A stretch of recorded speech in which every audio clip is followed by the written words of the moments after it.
Nanalo si Dr. Tanyag sa Parents of the Night at si Annalyn naman bilang Child Star of the Night. Kabaligtaran nito ng inaasahan ni Zoe dahil alam niyang sila ng daddy niya ang mananalo. Mabuti na lamang nakita ni Harry ang ginawa ni Zoe na pandadaya. Nilapitan niya ito at pinagsabihan na ano Zoe, akala mo mananalo ka sa pandadaya mo? Nakita ng photographer na magkakalapit sila Annalyn, Lynette at Dr. Tanyag, kaya naman nag-request siya sa mga ito na kung pwede silang kuhaan na habang buo silang pamilya.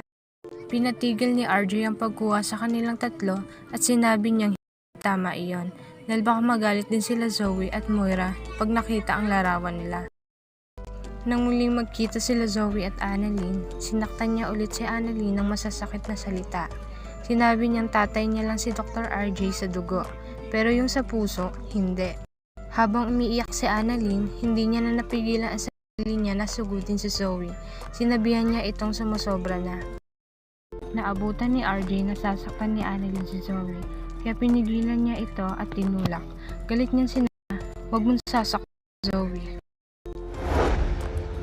Sa stretch naman, nahuli ni Dr. Lyndon ang patient niya na addict.